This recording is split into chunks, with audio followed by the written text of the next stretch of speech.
সাহাবায়ে কেরাম মায়ার নবীকে কেমন ভালোবেসেছেন। বুখারী শরীফের হাদিস।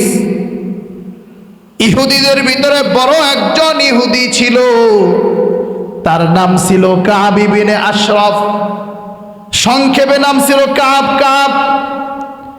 এই কাব এর অনেক টাকা পয়সা ছিল, অনেক বড় কবি ছিল, অনেক সহায় সম্পত্তি ছিল। আরবের ভিতরে এই কাব ইবনে আশরাফের অনেক সুনাম ছিল। এই কাব ইবনে আশরাফ যখন এই সময় পাইতো আমাদের মায়ার নবীকে গালাগালি করত। এই কাব ইবনে আশরাফ যখনই সময় পাইতো সাহাবায়ে কেরামকে গালাগাল দিত, সাহাবায়ে কেরামের স্ত্রীদেরকে গালাগাল দিত। নাউজুবিল্লাহ। এই কাব ইবনে আশরাফের ঘটনাটা ভালো করে শোনেন, তাহলেই বুঝতে পারবেন সাহাবায়ে কেরাম নবীজিকে কত বেশি ভালোবাসতেন। এই কাব ইবনে আশরাফ যখন শুনতে পাইল বদরের যুদ্ধে মুসলমানদের ভূমিধস বিজয় হয়েছে, কাব ইবনে আশরাফ যখন শুনতে পাইল বদরের যুদ্ধে ৩১৩ জন মুসলমান জয়ী, আহারে কাব ইবনে আশরাফ তখন মানুষের ভিতরে ঘোষণা করতে লাগলো, আমার মনে হয় এই দুনিয়ায় বেঁচে থাকার চাইতে মরে যাওয়া উত্তম। যেহেতু কারেন্ট নাই, দু একটা ফ্যান যেভাবে কম ছাড়া যায় এই দুইটা অফ করে দেন। আল্লাহু আকবার। সকলেই শুনে ইনশাআল্লাহুল আজিজ। এখানে পরিবেশ এরকম গরমও নাই, সুন্দর করে দু একটা ফ্যান অফ করে দিয়ে এগুলা ছেড়ে দেই। হ্যাঁ, সকলে আলোচনায় মনোযোগ দিই।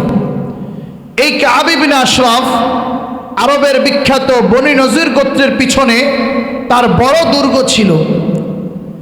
কাব ইবনে আশরাফ যখন শুনতে পাইল যে আমাদের প্রিয় নবীজি সাল্লাল্লাহু আলাইহি ওয়াসাল্লামের নেতৃত্বে মুসলমানরা বদরের যুদ্ধে বিজয় হয়েছে, তখন সে বলল, যদি সত্যিই মুসলমানরা বিজয় লাভ করে তাহলে আমাদের কাফেরদের বেঁচে থাকার চাইতে মরে যাওয়া উত্তম। সকলেই এই ঘটনাটা শুরু থেকে শুনতে হবে, না হলে কিন্তু পরে গিয়ে বুঝবো না। বড় ঘটনা, বড় হাদিস।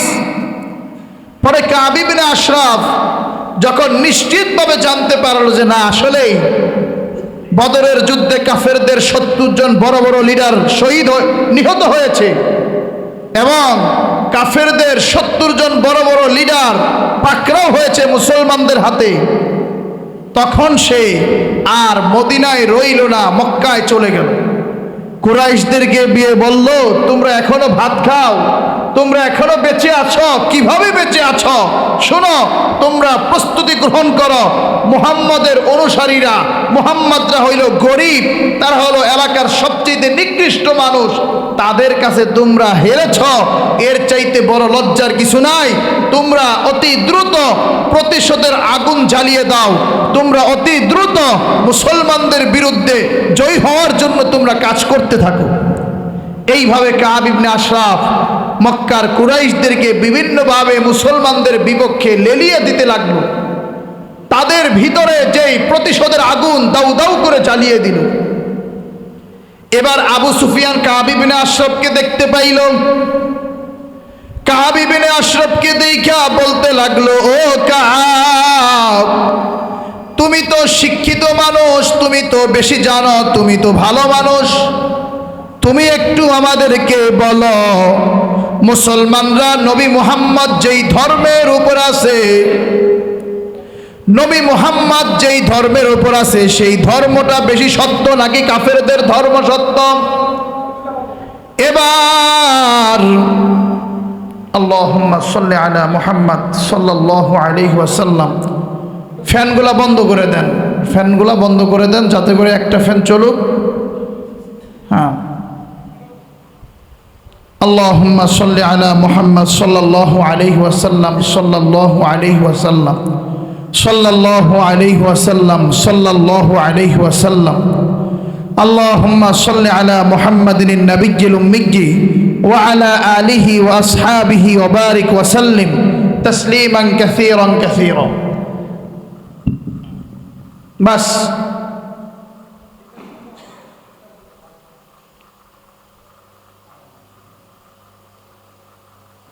আল্লাহু আকবার, আল্লাহু আকবার। হ্যাঁ, যে কোনো একটা সুন্দর করে বসেন, আলোচনাটা শুনেন। আলোচনার মাঝখানে কথা বলতে হলে ইশারার মাধ্যমে বলবো। আল্লাহ রাব্বুল আলামিন আমাদেরকে তৌফিক দান করুক। এবার কাব ইবনে আশরাফ, আবু সুফিয়ান কাব ইবনে আশরাফকে জিজ্ঞাসা করলো যে মুসলমানদের ধর্ম বেশি উত্তম নাকি আমাদের কাফেরদের ধর্মই বেশি উত্তম? কয় কাব, তোমার তো অনেক জ্ঞান, তুমি তো কবি মানুষ, শিক্ষিত মানুষ, একটু বলো না আমাদেরকে। কাব ইবনে আশরাফ শুধুমাত্র মুসলমানদের বিরোধিতা করার জন্য বলতে লাগলো, নবী মুহাম্মাদের ধর্মের চাইতে তোমাদের কাফেরদের ধর্ম বেশি উত্তম, বেশি শ্রেষ্ঠ। কন্যা নাউজুবিল্লাহ। সাথে সাথে আল্লাহ রাব্বুল আলামিন আয়াত নাযিল করে দিলেন। আল্লাহ জানায়া দিলেন, আলাম তারা ইলাল্লাযীনা উতু নাসীবাম মিনাল কিতাব ইউমিনুনা বিল জিবতি ওয়াত তাগুত ওয়া ইয়াকুলুনা লিল্লাযীনা কাফারু হাউলা ইয়াহদা মিনাল্লাযীনা আমানু সাবিলা। আল্লাহ বলেন, হে নবী, আপনি কি ওই সকল ব্যক্তিবর্গকে দেখেন নাই যাদেরকে অনেক জ্ঞান দেওয়া হয়েছে, কিন্তু তারা শুধুমাত্র কোরআনের বিরোধিতা করার লক্ষ্যে, রসুলের বিরোধিতা করার লক্ষ্যে, মুসলমানদের বিরোধিতা করার লক্ষ্যে এই ঘোষণা দেয় যে কাফেরদের ধর্ম ইমানদারদের ধর্মের চাইতেও শ্রেষ্ঠ। কন্যা নাউজুবিল্লাহ। এবার এই কাব ইবনে আশরাফ মক্কার কুরাইশদেরকে বিভিন্নভাবে মুসলমানদের বিপক্ষে উত্তেজিত কইরা মদিনায় চলে আসলো। মদিনায় আইসা সাহাবায়ে কেরামদের স্ত্রীদের ব্যাপারে বিভিন্ন খারাপ মন্তব্য করতে লাগলো। নবীজিদের স্ত্রী, আমাদের প্রিয় নবীর স্ত্রীদের আম্মাজানদের ব্যাপারেও বিভিন্ন খারাপ কিছু বলা বলি করতে লাগলো। এবার নবীজি আর সহ্য করতে পারলেন না। নবীজি এবার সাহাবায়ে কেরামদেরকে নিয়ে বৈশা যায়। সাহাবায়ে কেরামদেরকে নিয়ে বৈশা নবীজি এবার ঘোষণা দিলেন, মানলি কাব ইবনে আশরাফ, এই কাব ইবনে আশরাফের জন্য কোন সাহাবীরা আসো দাঁড়ায়া যাও। এই বাবা ভালো করে দেখেন, নবীজি এখানে কিন্তু হত্যা করার কথা বলে নাই, কোনো কিছুর কথা বলে নাই। নবীজি শুধুমাত্র বলছে, মানলি কাব ইবনে আশরাফ, কাব ইবনে আশরাফের জন্য কে আসো। এই কথা শোনার সাথে সাথে পাঁচজন সাহাবী সাথে সাথে দাঁড়ায় গেলেন। আল্লাহু আকবার। এক নম্বরে দাঁড়াইলেন মুহাম্মদ ইবনে মাসলামা, দুই নম্বরে দাঁড়ায় গেলেন আবু নাইলা, তিন নম্বরে দাঁড়ায় গেলেন আব্বাদ ইবনে বিশির, চার নম্বরে দাঁড়ায় গেলেন হারিস ইবনে আউস, পাঁচ নম্বরে দাঁড়ায় গেলেন আবু আবস ইবনু জাবর। সুবহানাল্লাহ। এই পাঁচজন সাহাবী নবীজির কথা শুইনা সাথে সাথে দাঁড়ায় গেছে। এই পাঁচজনের ভিতরে আমির নিযুক্ত হইলেন মুহাম্মদ ইবনে মাসলামা। এবার নবীজি বলেন, ও মুহাম্মদ ইবনে মাসলামা শোনো, এই কাব ইবনে আশরাফ বিভিন্ন ভাবে আমাদেরকে কষ্ট দেয়, তাকে তো আর সহ্য করা যাইতেছে না। অনেকভাবে বুঝাইছি, সে কোনোভাবে বুঝে না। এবার মুহাম্মদ ইবনে মাসলামা বলেন, ইয়া রাসূলুল্লাহ, ইয়া হাবিবাল্লাহ, আপনি কি চান আমরা তারে হত্যা করে ফেলি? নবীজি বলেন, হ্যাঁ আমি চাই তোমরা তারে হত্যা করো। আল্লাহু আকবার। এবার মুহাম্মদ ইবনে মাসলামা বললেন, ইয়া রাসূলুল্লাহ, সে যেহেতু বড় দুর্গের ভিতরে বসবাস করে, সে যেহেতু বড় বাসার ভিতরে বসবাস করে, চাইলেই তার কাছে যাওয়া যায় না। তার কাছে যাওয়ার জন্য, তার মন পাওয়ার জন্য যদি কিছু মিথ্যা কথা বলা লাগে, আমাদেরকে আপনি কিছু মিথ্যা বলার অনুমতি দেন। সুবহানাল্লাহ। নবীজি বললেন, যাও মুহাম্মদ ইবনে মাসলামা, তোমরা যেভাবে পারো, যেভাবে বইলা পারো, এই আল্লাহর রসুলের দুশমনকে হত্যা করার জন্য যা যা করা লাগে তোমরা তাই তাই করতে থাকো। এই প্রেক্ষিতে প্রাচীর ঘেরা দুর্গ তদানীন্তন সময়ের সবচেয়ে ধনী মানুষদের অন্যতম ছিল শিক্ষিত কবি ইহুদি কাব ইবনে আশরাফ। এবার তার বাড়িতে গেছে মুহাম্মদ ইবনে মাসলামা, রাতের বেলা গেছে, যা বলতেছে, নেতাজি আপনি তো আমাদের নেতা মানুষ, শোনেন একজন মানুষকে আপনি কাছাকাছি যাইয়া যত ক্ষতি করতে পারবেন অন্যভাবে করতে পারবেন না। আগে তার বিশ্বাস অর্জন করবেন, এরপরে দেখবেন ক্ষতি করা কতটা সহজ হয়ে যায়। মুহাম্মদ ইবনে মাসলামা যা বলতেছে, নেতাজি নবী মুহাম্মাদের কারণে পুরো আরব আমাদের বিরুদ্ধে চলে গেছে। ওই যে রসুলের থেকে কিন্তু অনুমতি আনছে যে কিছু মিথ্যা কথা কইতে, পুরা আরবের কেউ আমাদেরকে খাবার দাবার দেয় না। মুহাম্মদ কয়দিন পর যাকাত চায়, সদকা চায়, ফিতরা চায়, আমাদের টাকা পয়সা নাই, কি খামো? এবার এই কথা শুই না কাব ইবনে আশরাফ হাসে আর বলতে লাগে, এখন তো এই বিপদে পড়ছো, সামনে আরো বিপদে পড়বা। কয় তাহলে বলো মুহাম্মদ আমি তোমারে কিভাবে উপকার করতে পারি? মুহাম্মদ ইবনে মাসলামারে বলতেছে, মুহাম্মদ ইবনে মাসলামা বলতেছে, নেতাজি আমাকে আপনি 101 ওয়াসাক বা 2 ওয়াসাক খাদ্য শস্য দেন। 1 ওয়াসাক সমান সমান 150 কেজি। কয় আপনি আমারে 1 ওয়াসাক বা 2 ওয়াসাক খাবার দেন। নবী মুহাম্মদের কারণে কেউ আমাকে খাবার দাবার দেয় না, এখন থেকে আপনার নেতৃত্বেই চলমু। কিন্তু নবী মুহাম্মদের সাথে দীর্ঘদিন ধরে থাকি তো, চাইলেই তার থেকে আসা যায় না, কিন্তু আমরা আস্তে আস্তে তার থেকে বিদায় নিয়ে আপনার নেতৃত্বে চলে আসব। কয় তোমার যে দেখেন কি ফাজিল, কয় তোমার যে আমি খাবার দাবার দিমু, আমার কাছে কিছু বন্ধক দাও। কয় কি বন্ধক দিমু? কয় তোমার স্ত্রীদেরকে বন্ধক দাও। কন্যা নাউজুবিল্লাহ। কয় আমার স্ত্রীরা আপনার কাছে বন্ধক দিলে সে আর আমার কাছে যাইবো না, কারণ আপনি যে সুন্দর, আপনার যে টাকা পয়সা আছে, মেয়ে মানুষ, এগুলা পাইলে তো আর আমার কাছে যাইবো না, বদনাম হয়ে যাইব। কয় তাহলে তোমার ছেলেরা আমার কাছে বন্ধক দাও, আমার রাখালগিরি করব। কয় এই মাত্র 150 কেজি খাবারের জন্য আমার ছেলেরে বন্ধক দিয়া দিমু? কয় তাহলে তুমি বলো কি বন্ধক দিতে চাও? দেখেন কিভাবে সে তার উদ্দেশ্যে যাইতেছে। কয় নেতা কাব ইবনে আশরাফ আমার কাছে কিছু অস্ত্র আছে, অস্ত্র, এই অস্ত্র বন্ধক দেওয়ার জন্য অমুক তারিখে আমি আপনার কাছে আসব। দেখছেন নি, রাস্তা কিন্তু ক্লিয়ার হয়ে গেল। কন্যা সুবহানাল্লাহ। সম্পর্ক হয়ে গেল। সামনে কোনোদিন অস্ত্র নিয়ে আসলে কাব ইবনে আশরাফ আর কোনো সন্দেহ করব না, মনে করব ওই যে বন্দুকের অস্ত্র পাইতাম, ওই অস্ত্র দেওয়ার জন্য আসতেছে। সুবহানাল্লাহ। এই সে গেছে, কিছুক্ষণ পরে আরেক সাহাবী আবু নাইলা সেও চলে আসছে। আবু নাইলা আর কাব ইবনে আশরাফ এরা আবার দুধ ভাই ছিল, দুধ ভাই, ছোটকালে একই মহিলার দুধ পান করছে। এখন আবু নাওয়ালও আইসাও ওই মুহাম্মদ ইবনে মাসলামার মতোই নবীজির বিরুদ্ধে অনেক কথাবার্তা বলছে যে এর কারণে আরবে কোনো শান্তি পাই না, কেউ টাকা পয়সা দেয় না, দান খয়রাত করে না। এখন আপনার নেতৃত্বেই চলুন, অমুক তারিখে আমার কিছু বন্ধু বান্ধব নিয়ে আপনার কাছে আসতে চাই, তাদেরকে আপনার নেতৃত্বে নিয়ে আসতে চাই। তাহলে দুইজনের কথা মিলছে।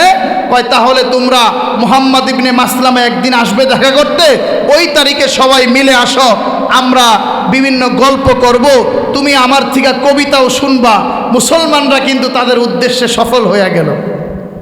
এবার 3য় হিজরি রবিউল আউয়াল মাসের 14 তারিখ চাঁদনি রাত, এই 5 জন সাহাবী নবীজির দরবারে চলে গেলেন। ইয়া রাসূলুল্লাহ, আজকে রাত্রে, এই চাঁদনী রাত্রে আমরা আমাদের এই উদ্দেশ্যকে সফল করতে চাই। রসুলের এই দুশ্মনকে দুনিয়া থেকে হত্যা করে চিরতরে বিদায় করে দিতে চাই। কারণ এই দুনিয়ার ভিতরে নবীকে যারা গালি দেয়, এই দুনিয়ার ভিতরে রাসূলুল্লাহকে যারা গালি দেয়, তাদের বেঁচে থাকার এই দুনিয়ায় কোনো অধিকার নাই, ঠিক কিনা? এবার এই 5 জন সাহাবী রসুলের কাছে চলে গেলেন। রসুল তাদেরকে জান্নাতুল বাকি পর্যন্ত আগায়া দিলেন। জান্নাতুল বাকি পর্যন্ত আগায়া দিয়ে রসুল বললেন, যাও তোমরা চলে যাও। আর আল্লাহর কাছে দোয়া করলেন, আল্লাহ আমার এই 5 জন সাহাবী তারা দ্বীনের একটা বড় কাজ আঞ্জাম দেওয়ার জন্য যাইতাছে, আল্লাহ আপনি তাদেরকে সফল কাম করে দেন, সফল কাম করে দেন। এবার এই 5 জন সাহাবী কাব ইবনে আশরাফের বাড়ির গেটের কাছে গেছে। 5 জনের ভিতরে ওই যে আবু নাইলা, এই আবু নাইলা সবাইকে বলল, কাব ইবনে আশরাফ যখনই আসবে আমি তার মাথাটা ধরব, আমি তার মাথা ধইরা বিভিন্ন প্রশংসা করব। যখনই দেখবা তার মাথা পরিপূর্ণ আমার হাতের ভিতরে চলে আসছে, তোমরা আক্রমণ করবা। এইভাবে তাদের 5 জনের ভিতরে একটা সলা পরামর্শ হইল। এবার মুহাম্মদ ইবনে মাসলামার আবু নাইলা ডাক দিছে, ও কাব বন্ধু, আমরা আসছি, আসো। ওই সময় কাব ইবনে আশরাফ তার স্ত্রীর সাথে ঘরে শুয়েছিলেন। তার স্ত্রী কতটা মেধাবিনী ছিলেন দেখেন। স্ত্রী বলতেছে, এই কাব ইবনে আশরাফ স্বামী, আপনি এখন যাইয়েন না। কয় কেন? কয় তাদের ডাকের আওয়াজে থেকে আমি রক্তের গন্ধ পাইতেছি। কয় কি বলো? দেখছেন নি আগের দিনে আরবের নারীরাও কতটা বিচক্ষণ ছিলেন। কয় আরে তুমি কি কও? ওই মুহাম্মদ ইবনে মাসলামা আমার কাছে অস্ত্র বন্ধক রাখবো, তারিখ সব ওকে করা। আর আবু নাইলা আমার দুধ ভাই, কিছু ভাই ব্রাদার নিয়ে আসবো, গল্প স্বল্প করুম, আড্ডা মজা মাস্তি করুম, কোনো সমস্যা নাই, তুমি কোনো টেনশন করো না। এবার কাব ইবনে আশরাফ আইছে, সুন্দর ঘ্রাণ যুক্ত পোশাক, মাথায় সুন্দর দামি তেল লাগানো। এবার আবু নাইলা সহকারে সাহাবাই কেরাম গল্প করতেছেন। কাব ইবনে আশরাফের বাড়ির পাশে একটা মাঠ ছিল, বড় মাঠ, সেটার নাম ছিল আজুস মাঠ। আজুস বলতেছে, ভাই সাহেব চলেন আজুস মাঠে চলে যাই। এবার যাওয়ার পথে আবু নাইলা নাকটা আগায় দিয়ে কইতেছে, ভাই সাহেব আপনার শরীর থেকে কি সুন্দর ঘ্রাণ আসতেছে, আপনার মাথার থেকে কি সুন্দর ঘ্রাণ আসতেছে, একটু কি আমি ঘ্রাণ নিতে পারবো? এবার বলে, আয় রে, ঘ্রাণ আসবে না? আমার পাশে কাব ইবনে আশরাফ বলতেছে, আমার পাশে আরবের সবচাইতে সুন্দরী নারী শুয়ে থাকে, আমার শরীর থেকে যদি ঘ্রাণ না আসে কার শরীর থেকে আসবে? নেও নেও নেও, আমার মাথাটা নেও, তুমি ভালো করে ঘ্রাণ শোনো। এবার আবু নাইলা প্রথমবার ভালো করে কবজায় পায় নাই, সুন্দর করে ঘ্রাণ নিছে কিন্তু ভালো করে পায় নাই। দ্বিতীয়বার আবার ঘ্রাণ নিতে গেছে, পায় নাই। তৃতীয়বার গেছে, আবারও পায় নাই। চতুর্থবার, ঘটনা সংক্ষেপে বলে দেই, চতুর্থবার আবার যখন মাথাটা দিছে ঘ্রাণ নেওয়ার জন্য, এবার খপ কইরা ধরে ফেলছে এই আল্লাহর শত্রুর, আল্লাহ রসুলের শত্রুর কাব ইবনে আশরাফের চুল, এমনভাবে জোরে ঠেলে ধরছে, চেপে ধরছে। বাকি 4 জন সাহাবী বিভিন্নভাবে ছুরি দিয়ে আঘাত করতেছে, দেখে কাজ হয় না, কাজ হয় না। সর্বশেষ মুহাম্মদ ইবনে মাসলামা রাদিয়াল্লাহু তাআলা আনহু তার ছুরি দিয়ে এই তলপেট দিয়ে এমন আঘাত করছে, পিঠের দাড়ি পর্যন্ত চাকুটা একদম চলে গিয়েছে। সাথে সাথে আল্লাহরে দুশমন মাটিতে লুটে পুটে পড়ে সে নিহত হয়ে গিয়েছে। আল্লাহু আকবার। রাদিয়াল্লাহু তাআলা আনহু উনি পায়ের ভিতরে একটু আহত হয়েছিলেন, একটু ব্যথা পাইছিলেন। অনেক কষ্টে তাকে নিয়ে রসুলের রওজায় যখন চইলা গেছে, জান্নাতুল বাকির সামনে দাঁড়ায়া সাহাবাই কেরাম স্লোগান দিয়েছেন, লিল্লাহে তাকবীর আল্লাহু আকবার, লিল্লাহে তাকবীর আল্লাহু আকবার। এই স্লোগানের আওয়াজ শুইনা নবীজি রওজা শরীফ থেকে বের হয়ে গেছেন, দরবার শরীফ থেকে বের হয়ে গেছেন। রাসূলুল্লাহ সাথে সাথে বললেন, আফলাহাতিল উজু, আফলাহাতিল উজু। হয়তোবা রসুল এই শব্দ বলে বোঝাচ্ছেন আমার এই সাহাবাই কেরাম যেই কাজের জন্য গিয়েছিলেন, তারা সেই কাজে সফল হয়ে আমার কাছে চলে এসেছেন। আল্লাহু আকবার। এবার সাহাবাই কেরামও বললেন, ওয়া উজুহুকা ইয়া রাসূলুল্লাহ, হে রাসূলুল্লাহ আপনার চেহারাটাও সফল কাম হোক। এবার এই 5 জন সাহাবী আল্লাহর রসুলের দুশমনের মাথাটা নবীজির রওজা শরীফের সামনে ফালায়া দিল। আর দুনিয়াবাসী এই হত্যার থেকে শিক্ষা নিল, কাফেররা সোজা হয়ে গেল যে নবীজির বিরুদ্ধে আর কিছু করা যাবে না, নবীজিকে অযথা গালি দেওয়া যাবে না। আহারে, যতবার রসুলের সাথে কাফেরদের চুক্তি হয়েছে, রসুল একবারও চুক্তি ভঙ্গ করেন নাই, কাফেররাই চুক্তি ভঙ্গ করছে।